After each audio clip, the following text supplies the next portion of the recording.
하나님의 말씀을 봉독해 드리겠습니다. 오늘 하나님께서 우리들에게 주시는 말씀은 사도행전 14장 11절에서 15절까지의 말씀입니다. 사도행전 14장 11절에서 15절까지의 말씀. 제가 가진 성경은 신약성경 212페이지에 있습니다. 다 찾으신 줄 알고 봉독해 드리겠습니다. 무리가 바울이 한 일을 보고 루가오니아 방언으로 소리질러 이르되 신들이 사람의 형상으로 우리 가운데 내려오셨다 하여 바나바는 제우스라 하고 바울은 그 중에 말하는 자이므로 헤르메스라 하더라. 시외 제우스 신당의 제사장이 소와 화환들을 가지고 대문 앞에 와서 무리와 함께 제사하고자 하니 두 사도 바나바와 바울이 듣고 옷을 찢고 무리 가운데 뛰어들어가서 소리질러 이르되 여러분이여 어찌하여 이러한 일을 하느냐. 우리도 여러분과 같은 성정을 가진 사람이라. 여러분에게 복음을 전하는 것은 이런 헛된 일을 버리고 천지와 바다와 그 가운데 만물을 지으시고 살아계신 하나님께로 돌아오게 함이라. 아멘. 일단 설교 전에 목회적인 또 관점으로서 잠깐 하나님이 주시는 마음으로 살펴드리자면, 우리 특성한 우리 이은혜 자매 두 쌍둥이 키운다고 가장 힘겨울 때예요. 여러분들 목회적으로 바라보게 되면은 한 영혼 태어났을 때부터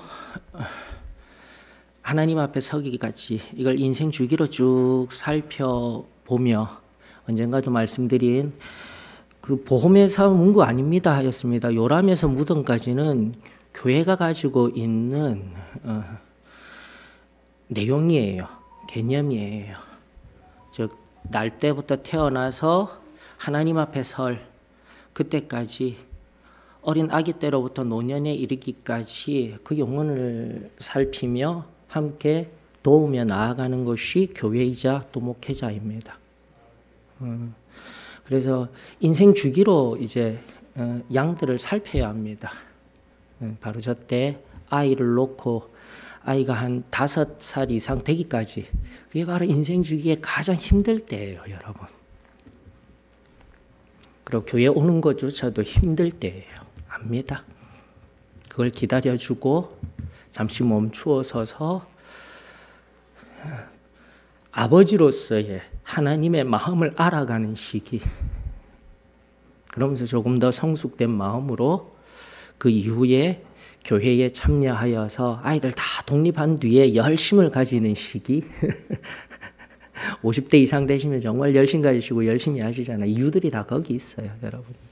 그런 측면에서 우리 지금 아이 놓고 힘겹게 나아가는 이은혜 자매뿐만이 아니라 우리 젊은 세대들을 위하여서 계속 기도로 중보해 주셔요. 그들의 믿음의 끈을 완전히 놓지 아니하도록 기도로 중보해 주시고, 또 일어서서 아이들 좀 자라면 이제 또 새 힘을 얻어서 하나님 앞에 나와 하나님께 온전히 헌신할 수 있도록 기도로 나아갔으면 좋겠습니다. 그래 자꾸 칭찬할 일이 오늘은 보이더라고요. 오늘도 우리 용한덕 형제님 특별하게 중간에 말씀을 또 찬성만 부르면 밋밋하다 싶어서 또 이사야서 53장에 있는 말씀 한 구절도 아니에요. 딱 앞절에 한 말씀 씩씩하게 딱 내었는데 하늘에서 내린 음성인 줄 여겼니 반주자가 깜짝 놀랐어요.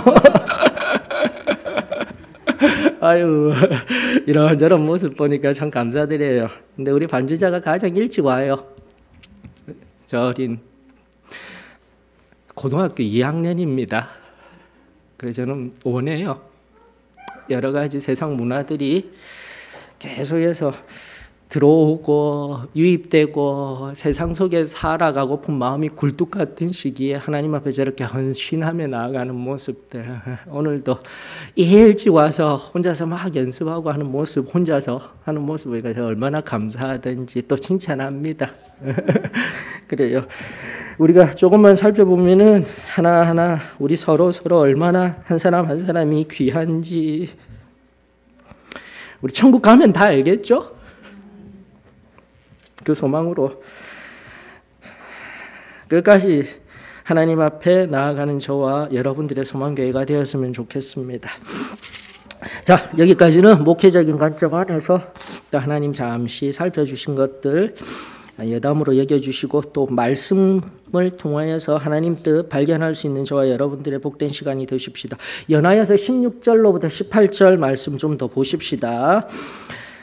하나님이 지나간 세대에는 모든 민족으로 자기들의 길들을 가게 방임하셨으나 그러나 자기를 증언하지 아니하신 것이 아니니 곧 여러분에게 하늘로부터 비를 내리시며 결실기를 주시는 선한 일을 하사 음식과 기쁨으로 여러분의 마음에 만족하게 하셨느니라 하고 이렇게 말하여 겨우 무리를 말려 자기들에게 제사를 못하게 하니라. 아멘. 어제 제 생일이었습니다. 몇 살이지 궁금하신 분은 여기 우리 교회랑 제가 나이가 똑같아요. 우리 소망교회랑 똑같은 나이가 되어서 어제 작년에 제가 인식하고 좀 카카오톡 그걸 끊어 놓는다라는 게 카카오톡이라는 메신저에 그 앞에 생일이라고 알려졌나 봐요. 그래서 많은 분들이 참 감사하게도 또 보고 생일 축하드려요 하고 연락 주셨는데 여기저기서 또 부산의 지인들 여러분들이 막 그 케이크도 막 주시고 그냥 케이크도 막 모바일 쿠폰으로 주시고 참 감사드려요. 근데 이맘때가 되면은 이제 돌아가셔서 이제 소천하셔서 하나님 품에 앉아 계시기 때문에 늘 생각나는 분이 계셔요. 우리 미국의 바파커 형제. 바파커 형제는 절기 때마다 우리 아이들의 생일까지 기억하고 또 제 생일마다 다 보내주시고 누가 또 물으시더라고요. 목사님 그 무슨 이 넥타이 이거 엄청 좋아하시나 봐요 하는데 예, 이게 바파커 형제가 2년 전에 돌아가신 바파커 형제가 보내주었죠. 이 손목에 있는 이 요상한 시계도 바파커 형제가 보내주었죠. 아이패드라고 또 열심히 목회 활용하라고 온갖 것들 좋은 것들로 미국에서 발송비가 더 들 텐데 틈틈이 날 때마다 이벤트와 같이 생각하시고 보내주었던 우리 바파커 형제, 이제는 형제라고 하는데 항상 내가 브라들 밥 하면 아니래요. 나는 엉클이래요. 엉클밥에서 야 삼촌과 같이 나를 바라보게 했구나 했는데 아니더라고요. 웬걸 한국 사람들 전부 나를 엉클로 불러. 한국 분들 집회만 가면은 또 사랑 보여주시고 나타내 주셨던 것 2년 전에 갑작스럽게 소천하신 우리 바파커 형제 기억납니다. 그러면서 제가 말씀을 준비하면서 하나하나 저 자신을 뒤돌아보았더니 지금 한국교회 3세대 리더십에 우리 사도의 신앙교회를 이끌어가는 제게 먼저 선구자적으로 윤종환 목사님 제게 어떻게 앞으로 신학 공부를 하고 어떻게 하여야 하는지 그 길을 열어주시고 알려주셨던 분이 계시고요. 또 저를 위해 늘 기도해 주시고 또 옆에서 묵묵히 쓴소리도 마다하지 않으셨던 우리 윤승백 목사님 그리고 실제 목회의 스승으로서 박영근 목사님이 계셨으며 또 제 영혼의 부모와 같으신 분들 또 삼촌 이모님과 같으신 분들 우리 이정일 장로님 포함하여서 제게 아버지와 같으신 분으로 서 계신 분들이 계시죠. 특별히 부산에서는 우리 김상규 목사님, 은퇴하신 김상규 목사님 그리고 우리 강경련 목사님, 옥포에서 심호하고 계시는 목사님들. 이것이 바로 제 76년도 제가 태어난 연후 이 신앙 안에서 지금까지 2022년도 지금 여기까지의 제 경험 안에 있는 소중한 분들. 차마 말로 하지 못하겠지만 지금의 저의 모습을 제 신앙을 잊게 한 좋으신 분들인 거예요. 그리고 여러분들이 계신 거예요. 교회가 있었던 거예요. 때로는 과거에 얽히고 설킨 아픔과 슬픔, 오해, 여러 가지 부정적인 상황에 있었지만 나는 나 자신을 홀로 여기 서 있는 존재가 절대 아닙니다, 여러분. 우리가 깨달아야 합니다. 아프고 쓰린 기억, 그리고 사랑으로 섬김받고 사랑해 주었던 기억, 그 모든 경험들에 의하여서 지금 여기에 내가 서 있습니다. 그 전날 선경험의 좋은 기억들만이 저와 여러분들에게 늘 새로워졌으면 좋겠습니다. 그리고 하나님 앞에 감사하였으면 좋겠습니다. 그런 교회가 되었으면 참으로 좋겠습니다. 특별히 얼마 전에 종종 화상으로 만나고 있는 또 미국의 제 아버지 어머니와 같은 분이 계시죠. 리치 캐런 자매님. 우리 선교사님의 막내 아드님이신 리치 캐런 자매님 또 생일이라고 연락 주시고 또 함께 캠프 집회 오라고 늘 권면하시고 또 다른 제 목회 스승이신 맥기분 목사님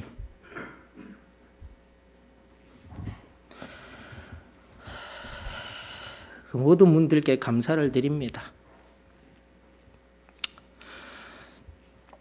그리고 여러분들도 한번 나의 신앙을 뒤돌아보며 나로 지금 여기 있게 한 그 누군가에게 감사할 수 있는 새 생명의 움터둠 안에서 나의 생명을 새롭게 한 그 놀라운 역사 가운데 나로 함께하였던 한 분 한 분을 새롭게 뒤돌아보며 감사할 수 있는 저와 여러분이 되었으면 좋겠습니다.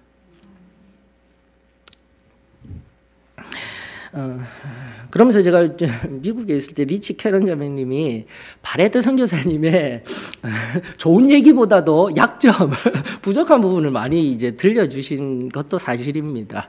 그러면서 좀 다양한 우리 바레트 선교사님 한국 교회 1세대 성도분들에게는 좋은 모습, 그 뜨겁게 눈물로 기도하시며 영혼을 사랑하시던 모습을 또 기억하고 계시겠지만 리치 형제님 아버지로서 부족하고 연약한 부분도 제게 일단은 말로 나누어 주시고 하셨어요. 자, 그러면서 한 이야기 언젠가도 한번 들려드렸던 것 같아요. 리치 캐런 자매님이 결혼하시고 막 결혼하시고 한국에 오신 적이 있으시대요. 한국에 오셔서 아버지 사역을 이제 바라보시면서 한국에서의 사역을 바라보던 그 초기의 사역을 바라보시면서 정말 뜨겁게 영혼을 사랑하시면서 설교를 열심히 해주시고 눈물로서 말씀을 전해주시고 우리 다 같이 기도하십시다 하는데 이제 기도대로 다 나온 그 성도들이 리치 캐런 자매님이 이상했대요. 뭐가 이상했냐면은 나오자마자 애플 주스를 그렇게 찾더래요. 그러니까 성도들이 나와서 애플 주스 그렇게 하셨더라고. 왜 이렇게 애플 주스를 찾지? 이러면서 리치 캐런 자매님이 그게 너무 이상했더래요. 그런데 선교사님도 눈물로 막 기도하시다가 내려가서 애플 주스 찾는 그 영혼 옆에서 똑같이 애플 주스 하시더래요. 이게 뭔가 한국 사람들이 잘 못 먹어서 그 애플 주스를 너무 사랑해서 그랬나 했는데 그게 아니에요. 무슨 말이냐면은 한국 사람들이 눈물로 뒤범벅이 돼서 누구를 찾았냐면 아버지를 찾은 거예요. 아버지 하는 게 리치 캐런 자매님에게는 애플 주스로 들렸던 거예요. 자, 이게 바로 언어예요, 여러분. 예, 언어예요.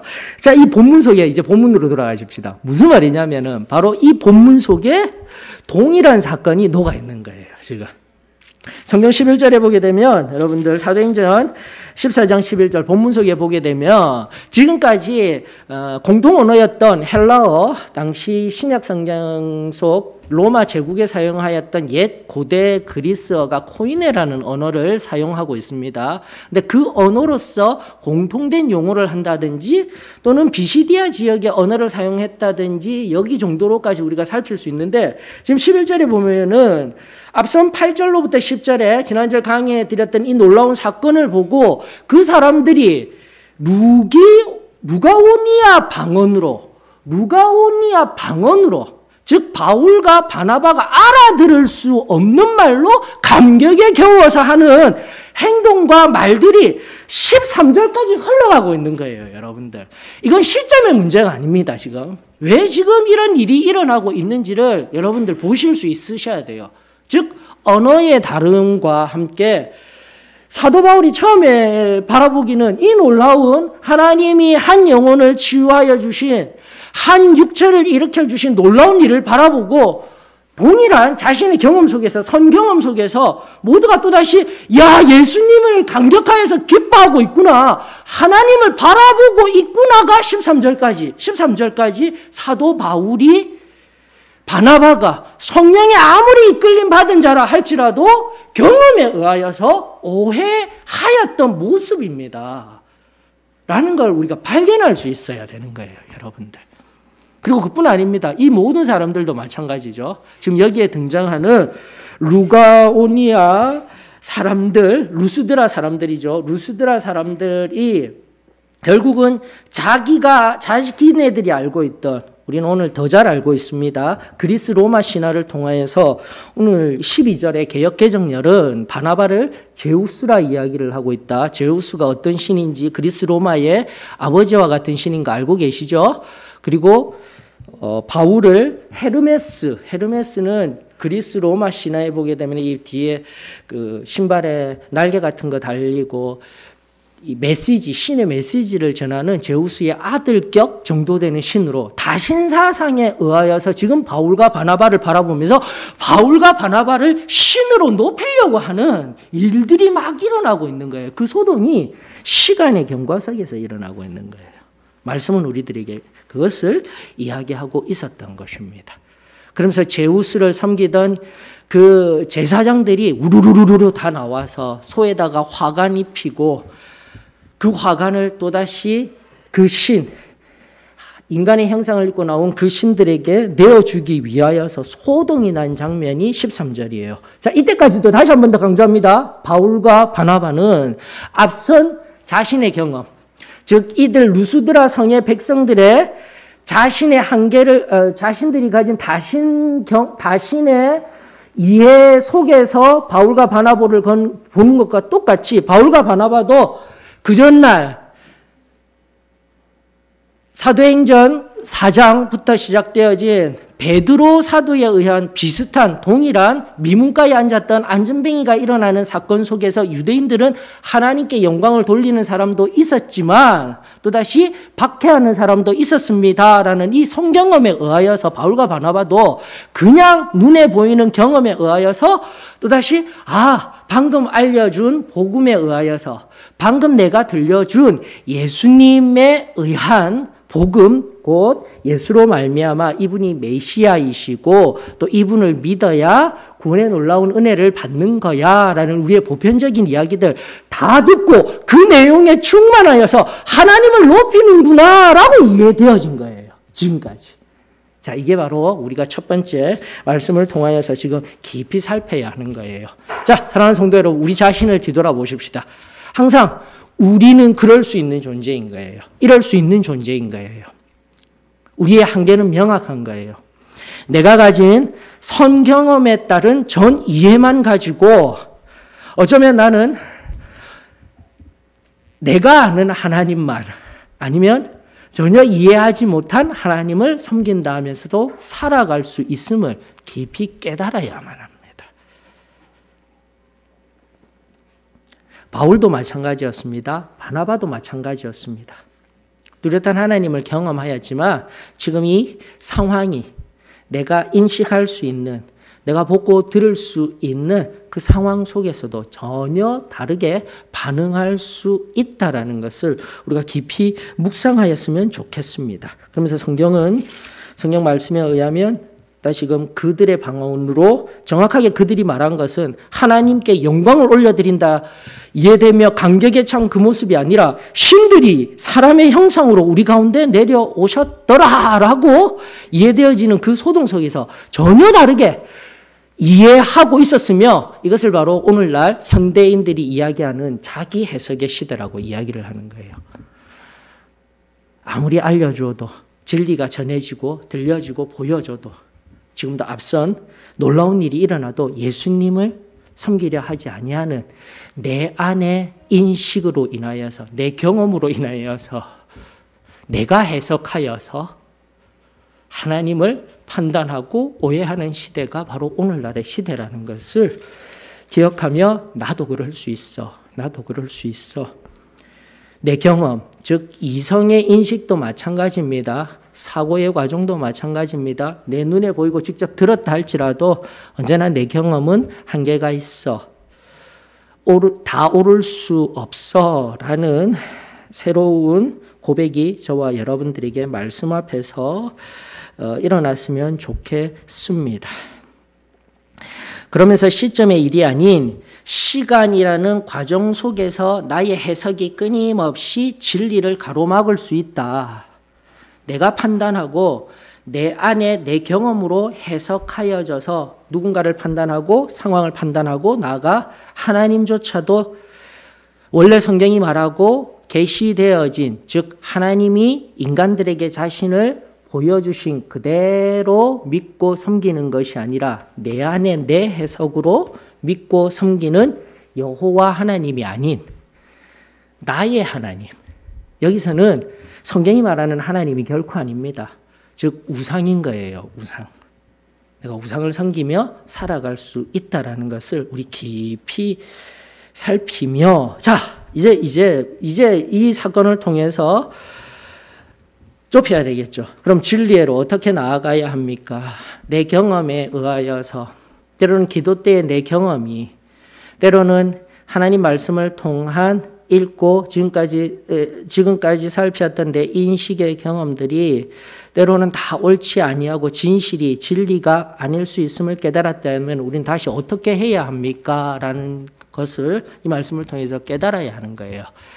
14절 이제서야 이 소동이 일어나고 제우스를 섬기던 제사장들이 막 와서 결국 두 사람을 신으로 높이려고 하려고 하는 이 소동 속에서 그때서야 성경은 말합니다. 14절 두 사도 바나바와 바울이 듣고 실질적으로 일어난 사건을 이해하고 옷을 찢으며 그 무리 가운데로 들어가는 거예요. 그러면서 그가 전한 일반 계시라고 이야기를 합니다. 지금 여기에 보게 되면 정말 중요해요. 특별 계시적인, 이게 조금 어려운 용어지만 특별 계시와 일반 계시라고 해서 하나님이 우리 인간에게 자신을 보여주신 가장 두 유형이 있어요.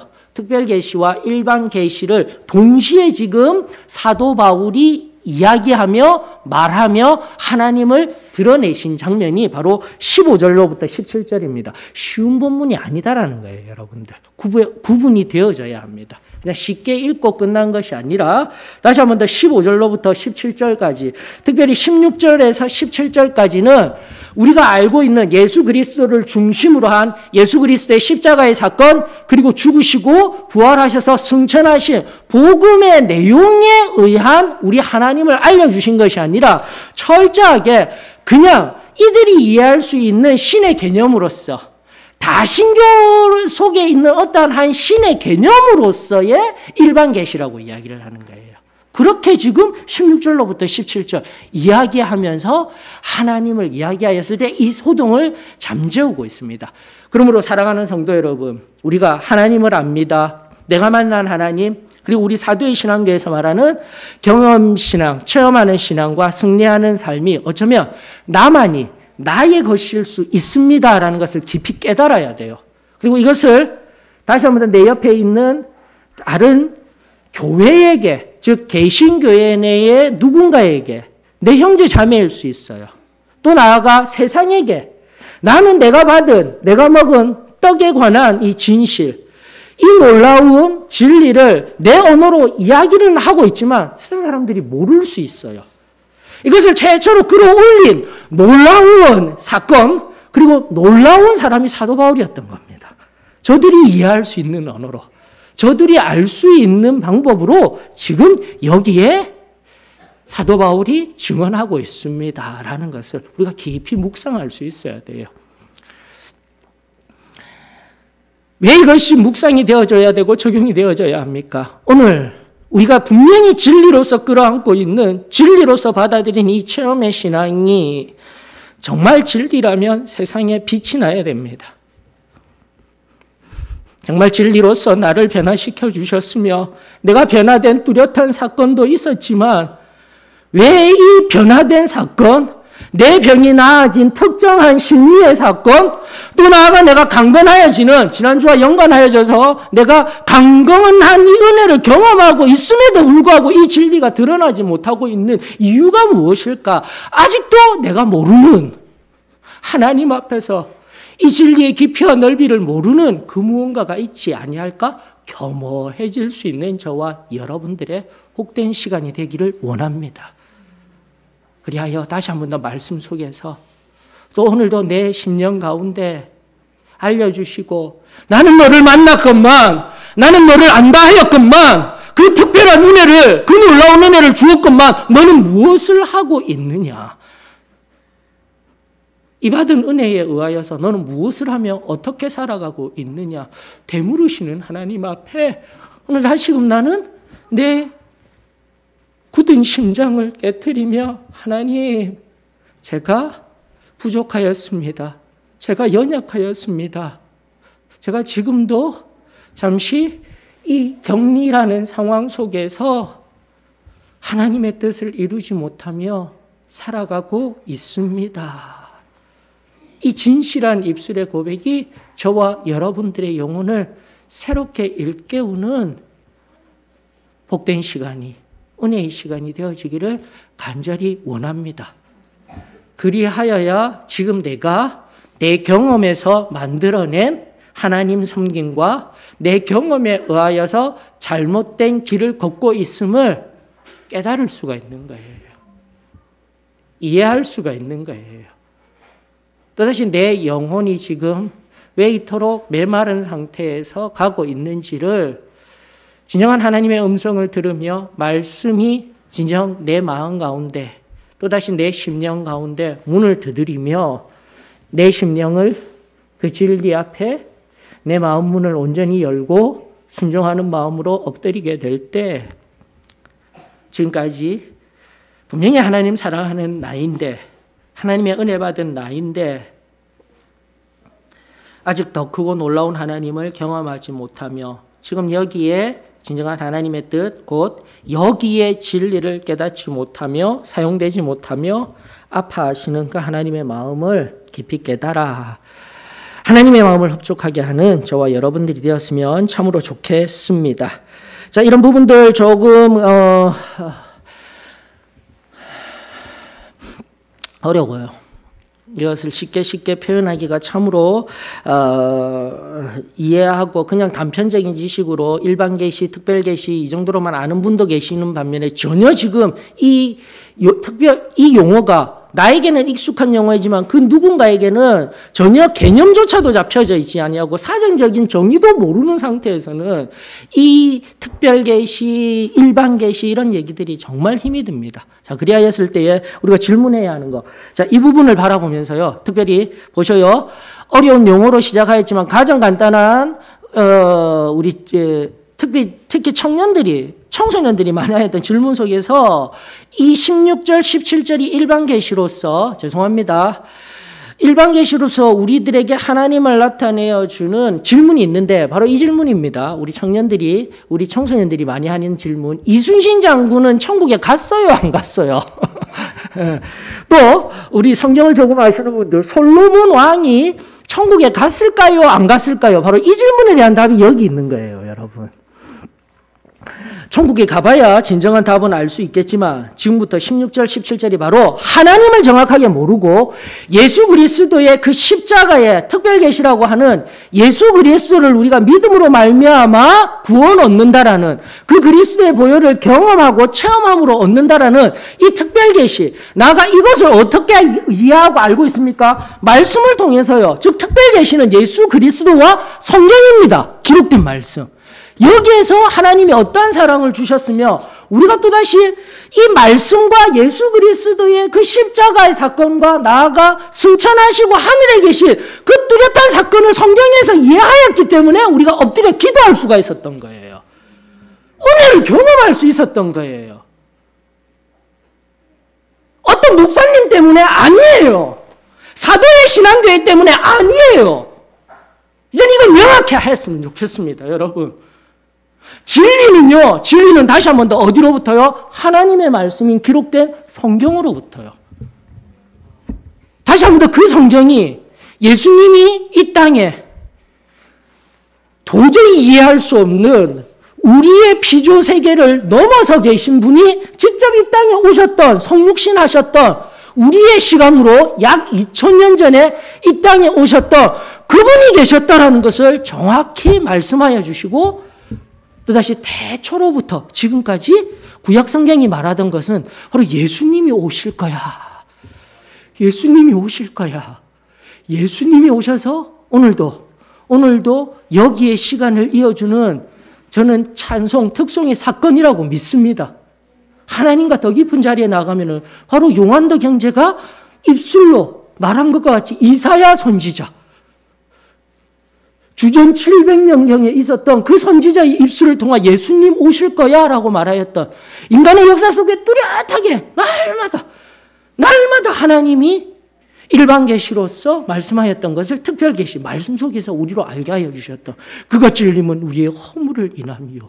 이 모든 것들 우리가 지금 알고 있는, 여기에 알고 있는, 경험하였던, 은혜 받았던 그 뚜렷한 진리들이 바로 말씀 속에 있었습니다. 말씀 속에 있었습니다.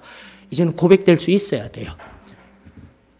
그리고 다만 사도의 신앙교회를 통하여서 또다시 내 삶 속에 앞서 제게도 경험되어졌던 앞선 목사님들, 앞선 아버지와 같으신, 영혼의 아버지와 같으신 분들, 그리고 나의 선생님과 같은, 영혼의 지도자와 같은, 영혼의 인도자와 같은 그분들을 통하여서 나는 예수님을 만났을 뿐이지. 다시 한 번 더요. 성경이 말하였습니다. 성경이 말한 분은 예수 그리스도이십니다. 이것을 정확하게 이해해야 하는 거예요.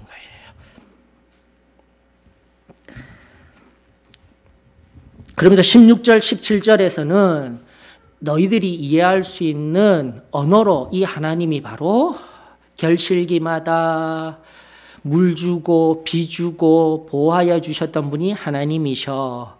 그리고 그 결실기에 얻었던 그 열매들을 먹을 수 있게 해주신 분이 하나님이셔.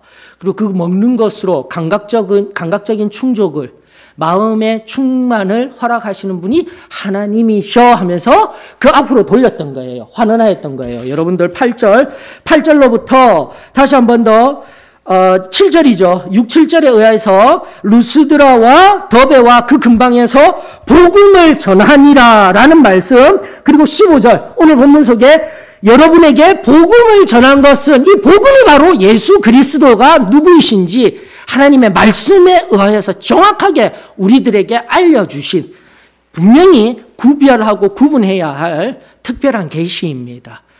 바로 그분으로 말미암아 내가 영원한 생명을 얻었으며 지금도 예루살렘 성전, 그 성전에 갈 수 있는 놀라운 지식을, 놀라운 알을 깨닫게 하여 주시고, 이제는 친히 그분을 만나 경험할 수 있는 교회의 역사 속에 1900년대 초에 일어난 우리 신앙의 그 시작과 함께 하나님을 뚜렷하게 만날 수 있는 지금 여기에 사도의 신앙교회와 그 전날에 내게 이 가르침을, 말씀을 통해 예수님의 친히 오셔서 보여주신 그 사건들을 통해 나에게 알려주신 그 앞선 목사님들의 말씀의 선포를 통해 내가 엎드려 기도하며 그 하늘의 문을 열었더니 살아계신 하나님을 뚜렷하게 만났습니다.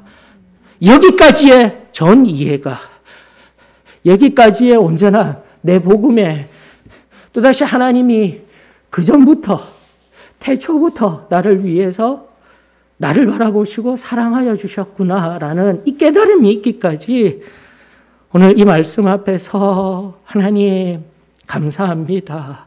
내 영혼을 향한, 교회를 향한, 인간의 역사를 향한, 또다시 인간 역사 속에 점점 비추어졌던 일반 계시를 넘어 우리 하나님이 나의 영혼을 구원하기 위해서 지금까지 나를 사랑하여 주셨던 예수님이 함께 역사에, 그리고 지금도 함께하여 주십니다.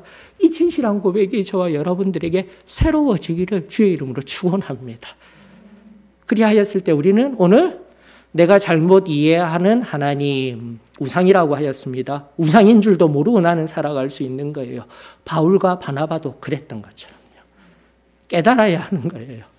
그냥 말씀을 어떤 한 사건으로 뭐 별로 중요한 것이 있겠어가 아니라 다시금 한 말씀, 한 단어 하나하나 이 사건 속에서 하나님이 말씀하시고자 하는 것이 무엇인지, 그리고 다음 사건, 그리스도의 그 부활의 놀라운 사건을 친히 선명하게 그 루스드라 사람들에게 보여주는 사도 바울, 피범벅이 되어서 죽어있던 그가 일어서는 장면을 통해서 모든 계시를 환하게 넓혀주는 이 놀라운 하나님의 말씀의 진리가 이제는 내게 확장되어져야 하는 거예요.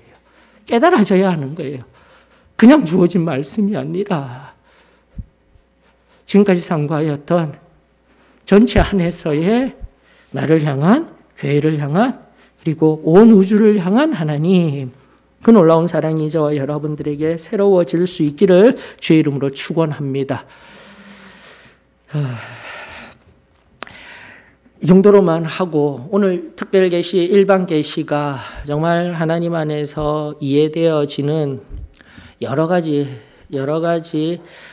설명, 여러 가지 우리가 알고 있는 지식을 좀 더 구체화시킬 수 있는 것이 있습니다. 각자의 자리에서 하나님이 뚜렷하게 보여주셨던, 알게 하여 주셨던 그 경험 안에서 다시금 우리 주 예수 그리스도가 나에게 무슨 일을 행하셨는지, 그리고 그 행하신 일을 우리에게 어떻게 알게 하여 주셨는지, 이 특별 계시에 우선성을 두고 깊이 기도하며 오늘 하나님 앞에 또다시 은혜를 구하면 지금 여기 얼마나 감사할 수 있는지요. 내 옆에 있는 형제 자매가 얼마나 귀한지요. 지금까지 내가 지나온 그 과거의 시간마다 함께하여 주셨던 하나님이 계셨군요. 영존하였던 하나님이 계셨군요. 창조하시고 그냥 계셨던 분이 아니라 항상 기쁨과 평안이 넘칠 때마다 하나님 없이 그냥 있었지만 그 옆에 늘 나와 함께 하셨던 예수님이 계셨군요. 그렇게 고백할 수 있으며, 그렇게 또다시 오늘 만날 수 있으며, 지금도 내 모든 영혼을, 내 모든 육체를 만지시며 알게 하여 주시고, 그냥 은혜로 채워주시는 것이 아니라 더 깊고 놀라운 당신을 보여주시는 그 은혜의 시간, 이 기도 때의 시간, 말씀과 기도 때의 시간이 어우러진 예배의 마지막 산제물이 되는 예배의 진정한 의미가 오늘 저와 여러분들에게 새로워졌으면 참으로 좋겠습니다. 그런 의미에서 하나님이 태초에 온 천지 만물을 만드시고 지금 여기까지 영존하시며 계신, 여기 15절 하반부에 살아계신 하나님, 이렇게 사도 바울이 증언하였던 그 살아계신 하나님, 여기서 살아계시다라는 것은 지금 여기에 계신 하나님이셔요. 태초로부터 여기까지. 왜 창조하시며 이렇게 이야기를 하는지, 어쩌면 우리는 기분도 모르고 살아가요. 내 옆에 순간순간 내 어려울 때마다 도와주시는 그런 하나님으로만 여겨지지만 아니에요. 우리 하나님은 시간을 만드시고 공간을 만드신 그때로부터 지금까지, 아니에요, 미래가 끝날 때까지, 우리 인간의 생각으로는요, 그때까지 나의 어느 시점에나 동일하게 계시는 하나님이신 거예요, 여러분. 이것을 하나님 앞에 감사해야 하는 거예요. 지금 이 상황이 아무리 어렵고 힘들다 할지라도 그 하나님, 성경이 계시하여 주셨으며 진정으로 내가 만났던 가장 어려울 때, 힘겨울 때, 내 인생의 가장 절망적인 상황 가운데에서 나에게 특별하게 만나주셨던 하나님은 언제나 나의 삶 속에 늘 함께하여 주시는 하나님. 아니 계실 것만 같은 어둠의 상황 속에서도, 오늘과 같은 영적인 기근의 상황 속에서도 하나님은 늘 옆에 계시다라는 것. 그것이 우리가 섬기는 살아계신 하나님인 거예요. 언젠가 만났던 하나님이 아닌 오늘 여기에 살아계신 하나님, 오직 그분만이 영광 받으셔야 합니다. 사람 아닙니다. 교회 아닙니다. 어떤 상황 아닙니다. 사실 그럼 우리 주님만이, 우리 하나님만이 홀로 영광 받으시도록 우리 자신을 온전히 내어드리는 오늘 여기에 예배가 우리 한 사람 한 사람에게 가장 소중한 예배, 그리고 오직 그 하나님, 그 놀라우신 하나님만이 기뻐 받으시는 예배가 오늘 저와 여러분들에게 온전히 이루어질 수 있도록, 나로 그 깊은 은혜의 자리로 나아갈 수 있도록 인도해 달라고 우리 함께 나아갈 수 있기를 원합니다. 자, 이것이 경험이에요. 우리 인간의 경험이에요. 저는 76년부터 22년까지의 어쩌면 태초로부터 하나님은 늘 계셨고 하나님은 더 크신 분이신데도 저는 그 정도만 아는 하나님이에요. 모래알에, 바닷가의 모래알보다도 내가 더 잘 아는 하나님 아니에요. 지금 여기에 이 세상 속에서, 나의 경험 속에서만 아는 하나님일 뿐입니다. 그리고 제 경험 속에서도 저는 나면서부터 우리 앞선 어머니, 아버지 세대들은 선교사님 만나셔서 정말 진리 없이 살고 있다가 선교사님 만나고 선교사님의 말씀을 통하여서 완전히 내가 깨어지고 난 연후 그때로부터 뒤바뀐 삶에 자리가 있었다라면, 은혜의 자리가 있었다라면, 저 같은 경우는 날 때부터 어머니 뱃속부터 사도의 신앙교회를 다녔다니까요, 여러분. 전혀 다른 나의 경험 속 하나님입니다. 여러분들하고는 전혀 달라요. 우리 세대들은요, 이 3세대부터는 지금도 우리 자라날 아이들도 마찬가지입니다. 자, 그렇다면 어떻게 해요? 하나님 말씀부터 시작해야 됩니다. 선교사님이라는 특정한 분에 의한 이 진리가 드러나 우리 아직 한 세대가 거진 끝나지 않냐는 과도기예요. 다음 세대들이 진정으로 하나님을, 예수님을 바르게 알고자 한다면 하나님 말씀을 붙들어야 합니다. 다른 거 아니에요. 내가 만난 하나님을 향한 경험도 중요하지만 제일 우선적으로 우리가 물려줄 수 있는 우리 신앙의 최대의 유산은 하나님 말씀입니다. 하나님 말씀입니다. 이것이 다시 새로워져야 합니다. 저 또한 그저 교회 다닌다라는 것, 그리고 중학교 2학년 때 1990년 그때 제일 처음 하나님을 만나고 난 이후에 경험에 의하여서 제 하나님을 고백하게 될 때 저는 하나님을 계속 말씀 속에서 만나며 말씀 가운데 계신 하나님, 그 하나님이 나를 만져주시며 지금 여기까지 인도해 주셨음에 이 시간 감사를 드립니다. 이제는 우리 자녀들에게 하나님의 말씀 속에 있는 하나님을 경험하게 하여야 합니다. 그 경험이 부족하였기 때문에 뚜렷하게 만났던 하나님, 1994년 고등학교 졸업하자마자 저는 세상을 향해 나아갔더랬습니다. 2000년 다시 하나님 앞에 돌아서기까지 저에게 있어서는 하나님과 단절된 시간이 있었습니다. 이 또한 성령 하나님이 회복시켜 주시면 내 삶의 기억 속에, 경험 속에 단절된 때가 있었어라고 알 수가 있는 거예요, 여러분. 똑같을 수가 없어요. 분명히 내가 하나님과 함께 하지 못한 시간이 있었어. 하나님과 뜨겁게 한 시간이 있었어.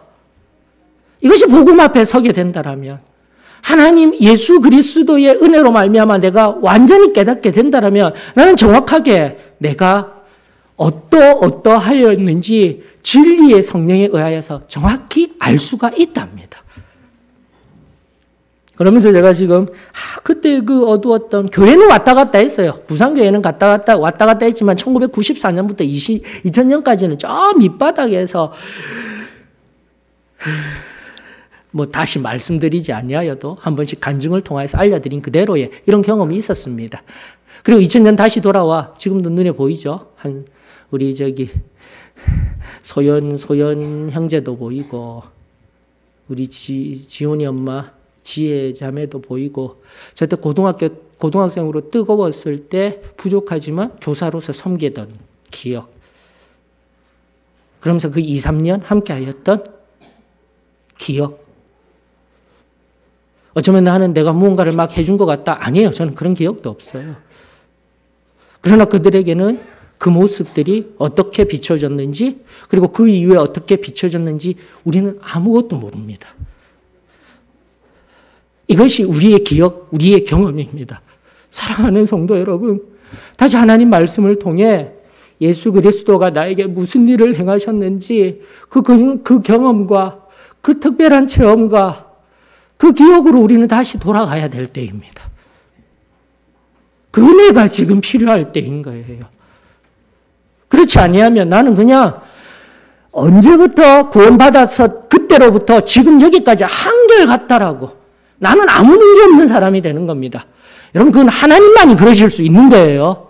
우리는 문제도 많았었습니다. 아픔도 많았었습니다. 오늘 여기에 등장하는 바울과 바나바처럼 잠시의 상관이었지만 그 하나님의 말씀을 뚜렷하게 증거하고 성령에 충만하였던 분들도 자신이 바라보고 자신이 이해하는 언어와 경험 속에서 잘못된 이해 속에서 하나님이 영광 받으시고 계셔. 이걸 반드시 우리는 깨달아야 하는 거예요. 그리고 바르게 이해해야 하는 거예요. 그리고 말씀이 우리를 찌를 때에 하나님, 내가 하나님 앞에 진정한 그 진리의 빛 앞에 설 수 있기를 원합니다.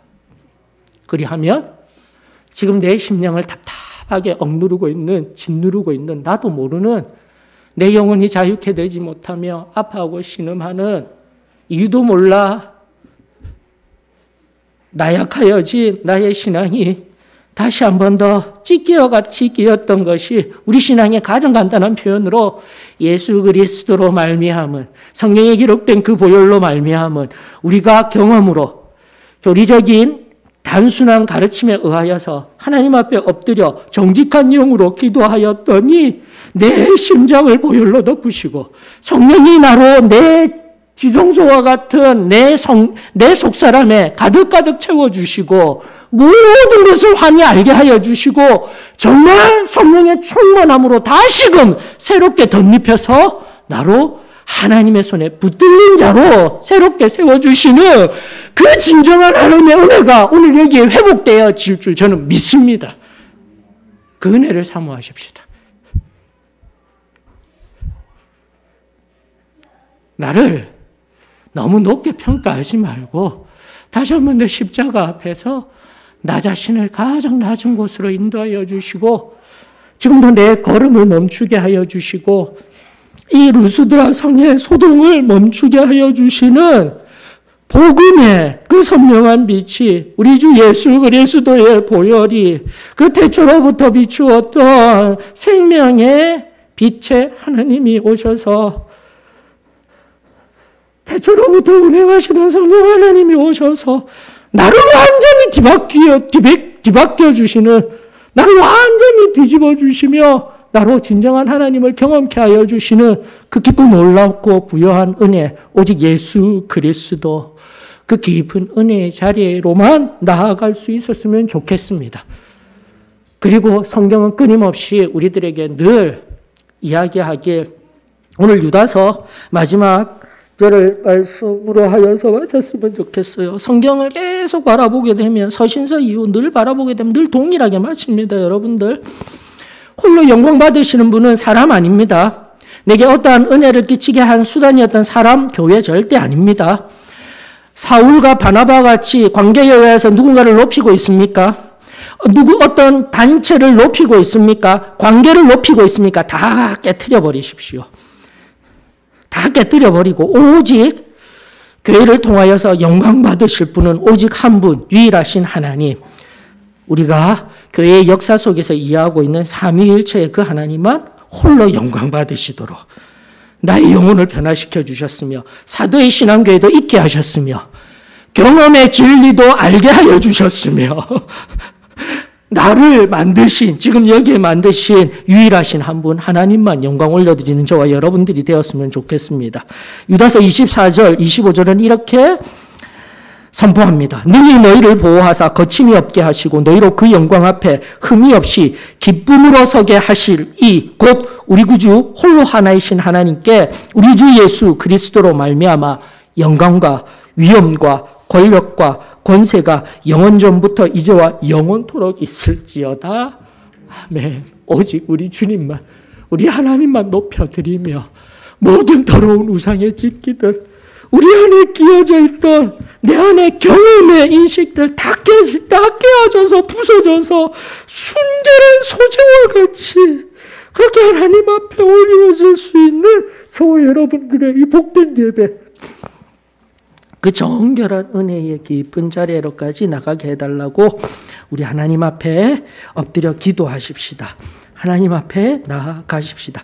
20절입니다. 20장입니다. 찬송가 20장 부르시면서 그 큰 분 앞에 겸손히 엎드려 우리를 산제물로 내어 드리십시다.